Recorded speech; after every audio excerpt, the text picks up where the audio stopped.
Elle a loué un Airbnb au bord d'un lac dans un coin tranquille, à Marshfield. Il ignore qu'elle est là-bas.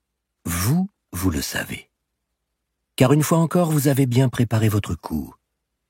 Lorsque vous avez découvert qu'elle était partie se cacher, vous avez su que le moment était venu.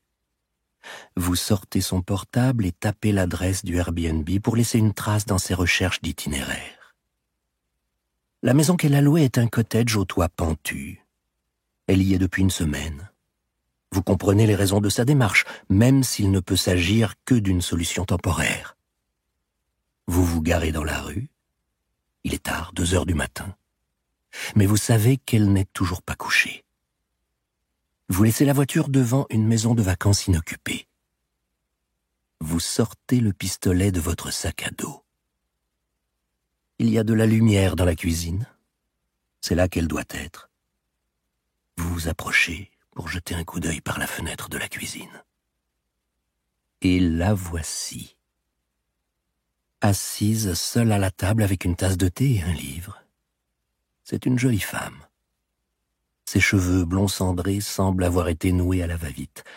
Elle a replié ses pieds sous elle. Elle est trop maigre, mais c'est probablement le stress. Elle est totalement absorbée dans sa lecture. Elle porte une chemise d'homme trop grande pour elle. Vous vous demandez si c'est une de ses chemises à lui. Ce serait étrange, voire glauque.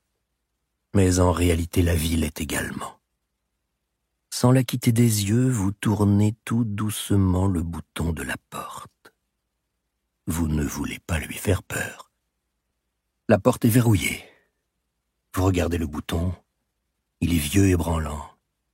Avec des outils, le forcer serait un jeu d'enfant. Vous regardez de nouveau par la fenêtre. Au même moment, elle lève la tête et vous aperçoit. Ses yeux s'écarquillent de surprise. Elle ouvre la bouche pour hurler. Encore une imprudence.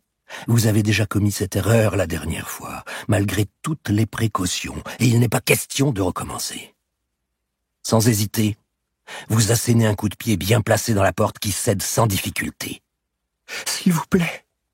Elle se lève et, sans lâcher son bouquin, tend les mains vers vous. « S'il vous plaît, ne me faites pas de mal !» Vous lui tirez 2 fois dans la poitrine. Elle s'effondre. Vous vous penchez pour vérifier. Elle est bien morte. Vous sortez le mouchoir du sac en plastique et le laissez tomber à terre. Les jurys adorent l'ADN. Ils ont tous été biberonnés aux séries télé qui surestiment les merveilles de la technologie. Ils en réclament au pénal. S'il n'y a pas d'ADN, ils ont un doute sur la culpabilité du prévenu. Vous ressortez de la maison. Le tout vous a pris 15 secondes. Les coups de feu ont fait du bruit, c'est certain, mais les voisins vont penser à un feu d'artifice, à un pot d'échappement défaillant ou à une autre explication anodine du même genre. Néanmoins, inutile de traîner. Vous regagnez en vitesse la voiture, et tant pis si on vous voit courir. Au pire, ils apercevront un individu avec une casquette de baseball qui s'engouffre dans une Audi immatriculée à son nom à lui. À la limite, ce serait encore mieux. Vous reprenez la route. Vous vous sentez bizarre.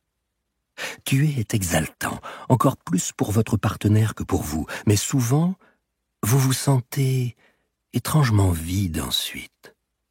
C'est un peu comme le sexe, non? Juste après l'orgasme. Ce que les Français appellent la petite mort. C'est ce que vous ressentez maintenant. Pendant les 2 ou 3 premiers kilomètres, vous vous rejouez la scène mentalement. Son corps qui s'écroule.